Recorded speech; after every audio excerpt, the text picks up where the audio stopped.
Demba fii de ñun de lu fi xew sax ñun demba dañu opala jaaxle because ñun demba lu ñu yaakaaru toon ne loolu mooy am sax demba loolu moo am ba si malaayka bu ndaw bii nii nga xam ne xale bu ndaw bi nga xam ne weer la am weer ñii kër bu nekk ñu dugga foofu noonu saani foofu noonu tiyagas demba ñii ñu ngi saani tiyagas demba su nekkutoon demba su ma raka bu góor bi xale bi daf doon dee suñ loxo ba génnee ay furit si gémmiñam bi te loolu noonu is not nice rafetut jaaduwul te ñun rafetaluñ ko tey rafetaluñ ko ëllëg suñ ne rafetal nañ ko dañuy fen at least ak lu munti xew su gaay di jam ay tiyagas wala di def otherwise let them do it outside waaye di dugg kër bu nekk di jam tiyagas they don't know whether nit mu ngi feebar si biir kër bi wala nit feebarut si biir kër bi loolu dafa rafetul demba am na dañ ko bañ demba ba suñ benn maam demba gaay ñu ngi jam tiyagas waaye kooku lan la wax PIU officer bi bàyyi leen tiyagas bi ngeen nekk di jam because ñu ngi am fii patient boo xamante ne si hospital bi la jóge kooku mu ngi si kër bi mu ngi tëdda police bi dafa xaar mu wax ba jeexal mu ne ko pare nga kooku mu ne ko waa mu jam tiyagas ba pare ñu enu paa bi dem dugal ko si moto bi ndax yóbbu ko ndax loolu dafa right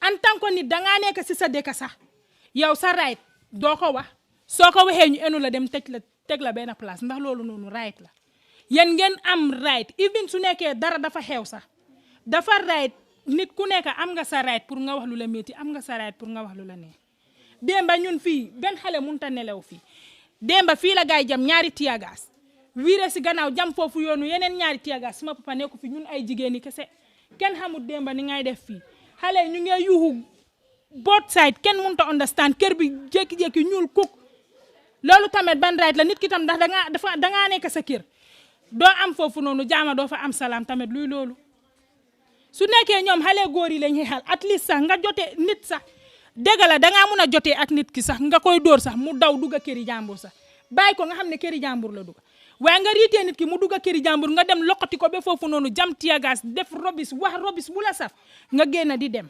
yéen tamit dafa rafetut fii ñun yëpp ay Gambians lañ te fii kenn ku nekk am nga right pour wax lu la neex am nga right pour wax lu la naxari léegi man kii xale bi tey su dee woon man lu may wax suma jëkkër lu may wax suma mbokki jëkkër yi su boobaa duñ ne dafa wax ne dafa am doom ñu bàyyi ko mu dem nampali këri nijaayam wala ñu bàyyi ko mu dem nampali këri parents sami xale bi mu ngi nii dee na because of lan tiyagas buñ jam yéen tamit dafa rafetut de fu mu nekk nii ñun Gambians yi ñun ñoo war a toog ñu xoolaat suñ bopp xool suñ toogaay ñoom de dañ doon toppa di riitee nit yi noonu rek dañuy toppa di riitee nit yi te ku wax ñu enu la yóbbu robis boobu la gaay doon def fii te loolu is not nice is not done nit ki dëgg la dafa baax nga am sa right lu la metti nga wax ko mu jeex ñu xam ne jeex na problème bi si kaw tali bi la am waaye ñu am si kaw tali bi waaye bàyyi tali bi dugga ba si biir dëkk bi kër bu nekk ñu dugga jam foofu noonu tiyagas demba loolu is not right demba ñun fii kenn mënut a nelew ku nekk demba su nekkee am nga dina sax sa dina dina la daaneel demba man mi nga xamante ne maa ngi nii sax dama am dina sax demba dama ko bañ demba fu ma toog si biir néeg bi demba dama woccu demba su ma botti demba si guddi ñoo nekk nii ba tey pour nelew sax problème ba su ma raka bu jigéen moom ma mujjee dem utali garab pour ma naan pour ma mun a nelaw ndax loolu dafa rafet lu xew depuis si tali bi yow léegi xoolal how many kilometers depuis si tali bi ba si biir kër bi fii nii kër bu nekk ñu dugga fa saani fa tiyagas saani nañ fii nii tiyagas saani fii tiyagas ba fele yëpp ba fu alkaali bi nekk yëpp ñu fay saani tiyagas di def robis bu leen ne na loolu tam sista dafa neex si xool léegi ñoom su nekkee dafa dañ dem jam ko tiyagas boo xam ne si biir kër bi kilifa nekku fa ay xale kese xale yooyu nu ñuy def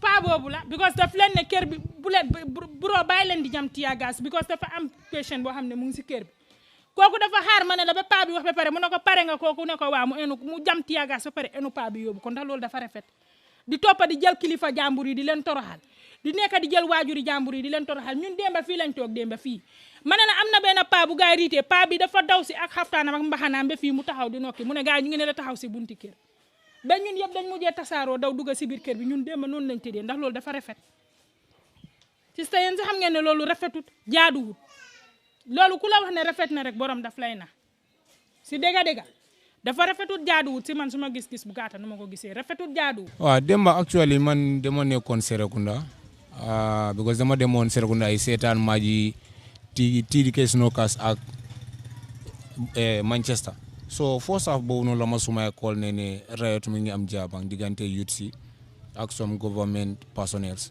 so mu ne bu ma ñëw ba tension bi mu go down man noonu laa nekkoon Serekunda after mënuma ko muñ because maa ngi bàyyi suma doom yi si kër bi time boobu noonu laa ñëw si kër bi ma ñëw suma doom yi tiya gaay si gaay sànni daf ko affect trop so time boobu noonu laa lifin jël vinaigre def ko si noppam so bu ngeen si biti because néegi tiya gaay si daf ko tekkoon over bu nekkoon si biti am naa cooy den doon go around nii rek am ku sànni waati tiya gaay fekk ñu ngi toogoon si escalier bi gaay daw suma doom bi nu mu fa nekkoon noonu loolu laa dawoon jëli suma doom di dugalaa moom si biir néeg bi gaay toppama bee si biir néeg bi PIU officers yi duga bee suma biir néeg dismantle foofu noonu apart from that ubbi suma bag suma mobile $3,150 yi boo xam ne boobu laa jógee liggéey ñu jël boobu noonu si kaw loolu ak suma boy bi tamit ci ñoo fa nekkoon moom tamit xaalisam $20,000 dem ba report naa ko si gaay officer bi mu ne they will do investigation anything they will get back to boobu noonu bu mu xapu ne sax fii la ñu jël maanaam suma sister Khadija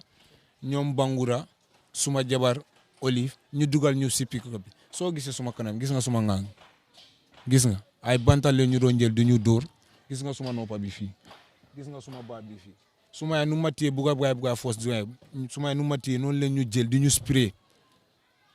ñu spray ak seen gaz yooyu noonu suma doom bi dem ba Sukuta si hospital moo fa doon jógee 2 am ak suma sister Khadija 2 am laa fa jógee oxygène leen ko fixal because suma sister dafa demoon live sax waaw Khadija Bokum suma sister dafa demoon live sax 2 o'clock laa jógee sax suma doom bi ba léegi laa jógee si pharmacie bi garabam bi mun naa la ko woon anything ana suma baag gis nga suma boppa léegi gis nga garab bi suma doomi garabam bi léegi laa jógee si pharmacie bi jëna ko waaye problème bu am si kaw tali bi lan la amaa ñun bee su mbir kër yi bee su mbir néegi nga yaaxa sun télé yi di duga sun wanag gi di ubbi sun baag gi di ñu spray sun on biir kër ban façon loo moo nekk loolu ban façon démocratie moo nekk loolu noonu if something happen at the highway it stays at the highway you cannot come into our compounds doing things that is not right violating law against citizens for what is it because they are holding powers ñii cooy amul ne man dama ko wax suñ solut uniforme man suma borom mi góor bu taxaw doo ma mun a def dara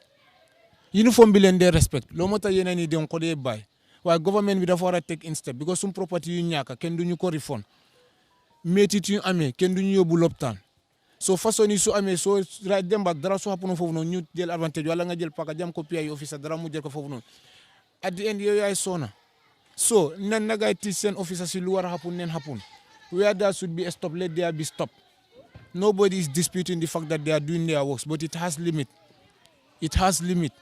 we are all citizens anyone that wear uniform someone else can wear uniform the other day come on it doesn't mean you are on uniform you will live forever with that uniform officers have been buried they have died on uniform some have died on uniform inside wars come on if they want to fight let them go and fight we have cases to fight they don't have to fight these citizens ñun si soona salary baaxut dara baaxut yu yit si di lifini PIU ñu ñëw bee sa biir nekk ñu collègue loolu noonu ndax dañ bugga ñuy dem TV wala di dem ci yoon bi di ñaan di dugga bee sum biir néegi mun naa leen a yóbbu ngeen gis suma néeg bi nu mel come on there should be limit to this there should be limit te ñun lu ci nekk di fight feeguma ko fa but is their right nit soo jëlee reserve land nga jaay ko nit ku ko war a jënd sax war na xam ne fii reserve land la te lii yaaga naa ñu ne ñu ngi ko yaaga complain if di lu si jël ne step ñëw nen na gaay em si kaw tali bi waaye area bi yëpp la gaay tiya gas su mairie di ñu tiya gas ñu ko def PIU yooyu noonu am ne maire si kër bi ndax nit su demee si seen mairie ñu def loo daf leen di ne du leen ne so man lii laa am pour wax te ñun lu ñàkk den ko ñàkk waa du ko bàyyi de suñu alal yi dañoo génn wala ñun dañoo posu kees bi to any end ñun aw man daa den koo ñàkk de waa Gambia yi den koo dégg ne ñun dañoo suuñi te honestly dañoo suugaay xaw ma fan la moo em de ñun dañoo suugaay amuñ xaalis de waa am neen loo xam ne daf ñu teg pour ñu suugaay and obviously we take that step man loolu laa am pour wax. ok démba incident bi moo xapu noon Jabang fii nii ñun dañ nekkoon seen résidence ñu ngi toog ñu dégg ne dafa am problème bu am si kaw tali bi waaye ñun xamuñ what is going on so ñu ngi toog suñ biir kër di incident dafa startoon depuis ngoon around 5 yooyu noonu gars ñu ngi si kaw tali bi so ñun ñu ngi fi ba guddi toog suñ kër we were chatting and then we just sat and saw tear gas in our compound so unfortunately we were sitting here at our step suma doom bi mu ngi fa toogoon xale bu ndaw bi ak man ak suma góor ak suma njëkk yi so ñu ngi waxtaan we just saw tear gas in our compound and then du ñoo dawee ñëw man ma fàtte suma doom bi benn doom bi mu ngi fa toog so buñ duggee grandma bi mu remember mu ne suma grandson bi rek ñu daw kii suma jëkkër génn pour dem jël ko obviously rek anti crime bi si la ñoom ñëpp dugga si biir kër bi buñ dugga si biir kër bi fekk suma jëkkër jël na xale ba ñëw dugga so ñu enter back into my room by and force and started push and pulling with us fighting with us so I was like I asked them ma ne leen ne what is the reason why yéen a ngee dugga si suñ biir kër because ñun we are not in your problem and then where your problem is and our compound is like 100 meters. We are not even near there, and you don't see any of us having stone or something, or we have been involved in this problem. So why would you people come into our house, breaking things in my room, scattered on my room, and they were missing of properties. Money is missing, a new phone is missing, that should be delivered to somebody, and then our property is damaged. And I went there back. When I went there back and to talk to the anti-crime people, I asked one of the officers there, I asked him that I want to talk to the boss there. So when I asked him, he told me everyone is a boss here. I said, no, that is not possible. Because when you people took us from our house, I said, when you people took us from our house, you took us there. There was somebody who said that he was in charge, so I want to see him. He told me, no, you cannot see him because everyone here is boss. Do you know my rank? I said, I don't want to know your rank.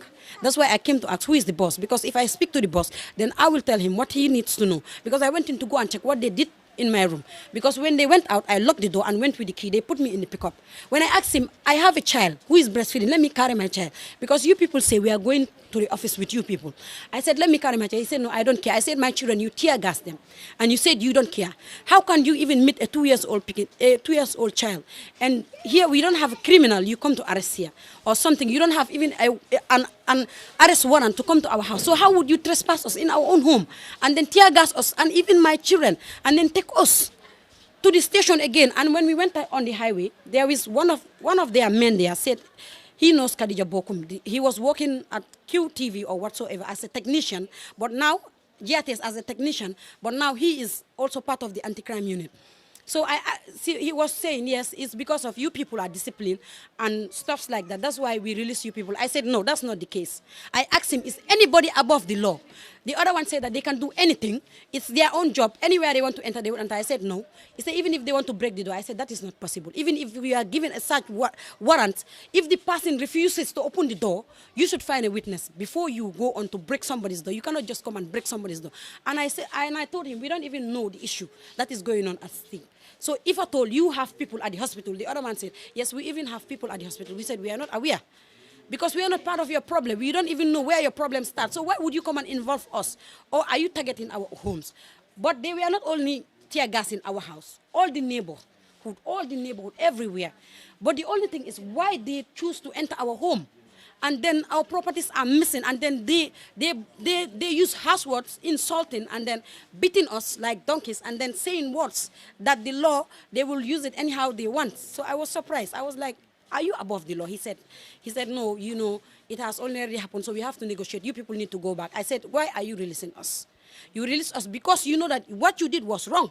You cannot barge into somebody's compound and say that you come, even if you're running behind those people from the highway, and they entered our compound. Even if you come, you shouldn't have attacked us because we are not part of the problem. We are sitting in our home peacefully. You didn't see any of our house members. So that was the case. And when I went to Sukuta police station yesterday, before I took my children to the hospital, Sukuta police station refused to give me a report for me to go to the hospital with my children. And then I have to rush to the hospital first. And then this morning, I told my sister-in-law for us to go back and take a report about it. But we are just taking it easy for us to see how to do things in the right order. But these people, we need to know what is happening. We want to know what is happening. Yeah, if this is the law, we want to know how the law needs to be run in this country. Because the things are too much. Honestly, I'm feeling so much pain because my children, since yesterday, they are not in peace. A 10-year-old baby and a 2-year-old child, you have the heart to tear gas those people. And at the end of the day, you point a gun at a 2-year-old child? For what reason? Even if you are running behind a criminal, I don't think that's the way to go about it. So we are here and we want right and we want justice for our children because they cannot come here and then trespass us in our home and tell us that we can go anywhere they want, nothing will happen. Then it means that the law is in their hands, they are misusing it. Why we, the civilians, what is our own take in this? Honestly, our hearts are heavy. Our hearts are very heavy, especially me. Since yesterday, I couldn't sleep. You see my room? My children, I'm still, the one is vomiting, doing this because they said if there's no recovery, let me take him back to the hospital. So I'm just hoping to God, let them be okay. But from yesterday, still now, I'm still suffering with my children. And this doesn't have to continue. Even if somebody does something, this is not the way to go about it. And for us here, there's nobody here that is involved in this problem. We are just victims, innocent victims. Even if they have anger, they should not put it on us. They should have targeted those people that they were fighting with, but not us, because we don't have nothing to do with them. Our property is missing, and the anti-crime, the ones that came here yesterday, they were the only ones that entered my room. The PIU officers, before those things were missing in my room. So that's the problem here. We need justice. They have to pay what they took from my room. They took 30,000. 30,000 from there. The 30,000 was the money that was changed to give to somebody, because it was a hard currency from Europe that was changed. The other one is $15,000, and that's what they took here, and a phone, a new mobile phone that was meant to be delivered to somebody, because they were the only ones. When I was even locking the door, the anti-crime man was the one standing. I locked the door and went for the key. He parked me inside the car, and when I said I have a kid, let me carry my kid, they said no, they don't care. So if they don't care, how do they see this country? Is this the way to carry on with the law? If the government doesn't put stop, there will be so many things. Because these simple things are what brings war in countries. Things need to be put in order and stopped. If not, it will get out of hand, and even the government can't control it. Because today, if they do such to me, they can do such to another person too. And when they say nothing will come out of it, and they make them believe that nothing will come out of it, tomorrow we will use the law by our hands too. How can you tear gas somebody inside your personal room? Because we haven't done nothing to them. I have to keep it for evidence. I'm Khadija Bokum, and I'm sad by the incident. I'm traumatized right now, as I'm speaking right now. Yesterday I was out, I came, then I met the incident on the highway happening. I remember going live on TikTok just to orient people about what was happening, because I called my office, but unfortunately they could not come. So around 7, 8, 9, about that time, we were in our compound when the anti-crime or PIU officers were throwing tear gases indiscriminately into our compounds and in the neighborhood as well. So we were just handed through like almost about 2 tear gases.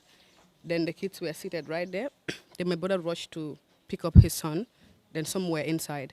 That was when they barged into the house, stormed into the house, trying to pull my brother outside, beating him. And my mom ran to save him. Then we all came. But then I was inside with my son. That was when the other PIU officer came right there at the window, because from the window you can see the bed, pointed a gun at my son, my 2-year-old son, and tear gas inside my sister-in-law's room, where my brother was, my mom was, his friends were. A 10-year-old boy was there, a 10-month-old rather was there, and a 2-year-old boy who was not responding to treatment when we went to Sukuta.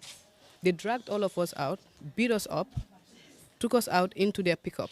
We went all the way to the highway. That was when I was recognized by one of their commanders. Then they let us go. But the situation is bad. We were humiliated. We were traumatized. And maybe if we were part of the protest, one could say, but we were in our compound. We were not part of it. Earlier on, yes, I took footages of what was happening. I still have the videos because I'm a journalist, but then GRTS didn't come. So I had to film what was happening. But later on, when there was tension, we all came inside. They stormed into our house like they were trying to arrest cartels. Dragged my mom out, dragged my brother out, dragged my sister-in-law out.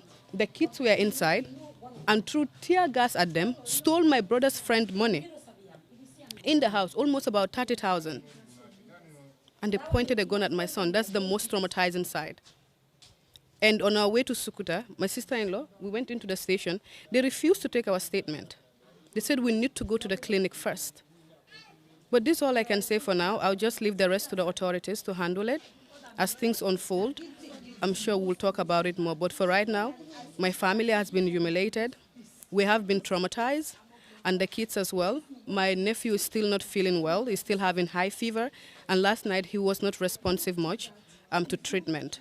So this is what is happening, because we were thinking the PIU officers are the ones to protect us, because we are residents. The issue was happening on the highway. You have no issue to come into people's house. You have no business to do that.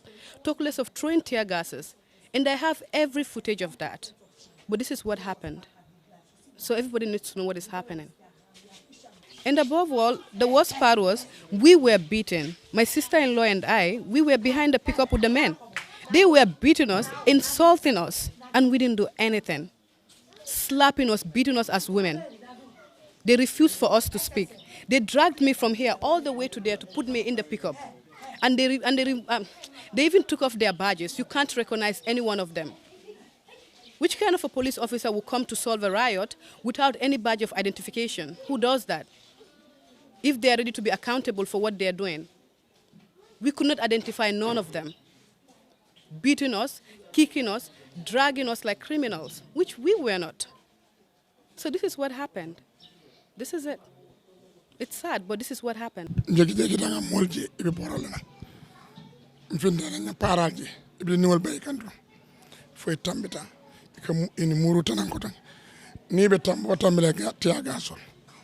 Diniwol se borne fajante defanka diniwol fenke nyambu ke control ibe tiaga sul fen la banque say dun tan jang itol fam paral na dunja dun tan fo jang dun ta bun kono jana fan no bundo dun taje iko diniwol le ke bumbero la so kamma tiaga so fayde ndo wando mandi be boyla because ntenga gastrix kuna keta jakal bat billahi try ka diamu ye nyawnya ngaje ma understanding soto malla moy fa kata ka diningol bajon ko diningol ngebe samba bun kono ye sindije taga sol fayta dal beto Allah nga moy fa jamu darati mi alan ko dinu mi alan ko be karama ja ko dinu ay ñi manto ñadde ko kunum fa manke karalo ngon bar ko mi diningol dal tale janna kam watu diningol be fari maje diningol hani man kare be jang o kam hani kafuñol wol be bortana ñang bon tiaga to be bunka wato me to be bortana fata ñang ndaga am inata pour que fan safe ñang bare o manke no tranga tray ka diam ko ne aje di won ka borne dol bi jenti fam melo bare pour que ikungol kanandi do ba min kata ndol fam malo nga moyle do ba di nol fam malo mun kata paral ila ka dum fay ka dum bungol kono wen jakal ba ko be di non la ñinin wen jakal ba mana muta okay ñim karal la min bijan yala apprenti muta apprenti keba ya mutale ndefon koto ma dimo o findira janaro ya muta ina ta tan gabi kafa abdou koli ebe yamala dira badum ya debede imamlati ebe mu yamala dira masakunda min dila masakunda ni wala mansata kata dal kayrobe sabat la nyawnya nyama satel to banko la ko tengol to aya kata ngaje dal fitno warta bake got mol kabonan sate ko tengol kana nyappin kan jang jaman jang ka fo ke la kenol lem wala mama la kenolem o dal wo meta sa jang fo malo ngabe bona nyami kenoy mi lonko yatra mol ya develop iko mama la kenolem sate mi lonka seto zakabiri 1950 sol kono o dal ako en jakal bakale man so dal a juba ko kiskis a bugo noma a bla noma fo kayro sa sabade parce que katanya mi ka wajabile do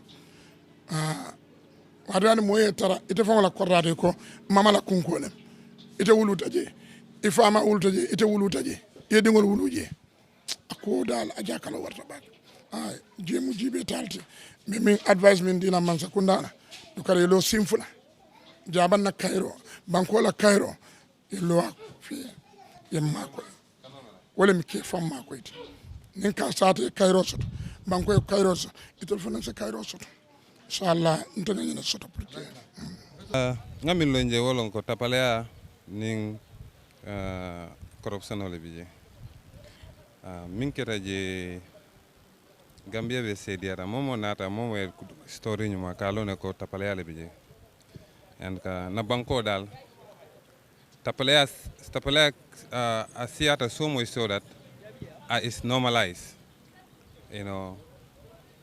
Few people can rek, you know, ye lo ku ko mi alon ka manke to nyaka ye sembedula soto top rankers in some way at some point rek ye ko dingo de ye tip rek ye lo ku mi alon ko to nyati je an kan tol muslim banko din tol ma wolo Inte special advisor alkala and VDC spokesperson. And fanam be lowering buma jaban to yala ni jabo yusu. So min bije nyin ketanu koman to kara dulal to ka wandi kordal fenkol bondi bagasol bondi ka fay ka fo fictional bijan. And nothing ajibe that judgment was even unauthentic. Because that judgment is like there was no defendants. You can more many claim there were like many fat a long time ago. Because in the tata court and I cannot remember all ketantola for fathers salty. So nganata ajeko tapale ale bije.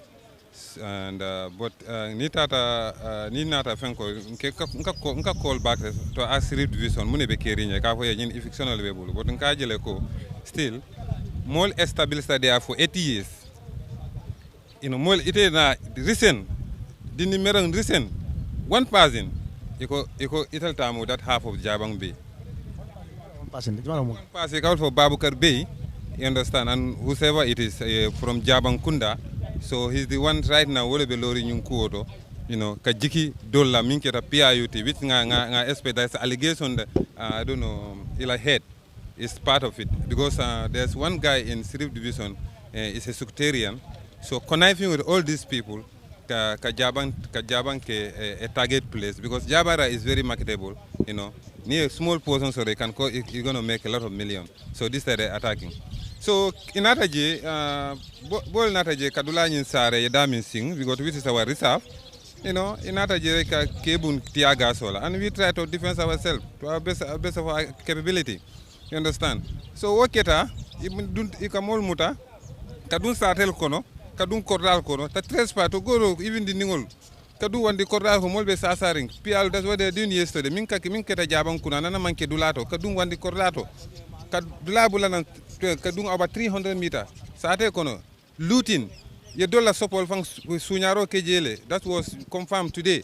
Dole complain Kala Korla Kono Pia Kodota Jele. I'm telling you, this is criminal act. Waleketa Jabanko, Minketa is unacceptable. Understand? But in the fola man sakunda and momo yalo ntol min tol wuluta jaman tol jaban koleti njikita jela mandula soro mbe jehadola nim fata ngalon kom fata kuka and there are no law government no law enforcement, no judiciary can stop the will of the people. You understand? It is our will and we fight for, we will defend our land and we will defend it to the last ladder. And ka nta baila ni ma bai. Our land, we are there. They have places to go. We have nowhere to go. This is where we live. This is where we belong to. And we will defend it. We will defend it to the last. And there's nothing they can do to stop us. You understand? They can kill us, no problem. They can kill us. But at the end of the day, Mimbije wolonko so tonyale be sabatila. Because Jawo ka dunia kan bijanne rek ben be karafere ala lebula. At the end of the day, you and I are not going to live more than 70, 80 years back. We are all going to die. We face the justice of the supreme being. You understand? So momo ekamun for alonko. This is just lifetime things. But kana miracle you're going to iba enjoy now. Men be nunka wosi falke dol bije ibe kaburo to. Huh? Ibe ye semboja ye ko you know ala for Qur'an ko ako min ke siso lipa ko ntol. Ka siso lipa te jikita fanala aka siso lipa ako almanja ali al siso lipa because this is just mere illusion. You understand it? So until we believe in and we have the faith. And in Jikita ala koko, until be munkela, nta baila, and we are ready. And in Nata Kotoke, and we will do more than that. Trust me. Thank you.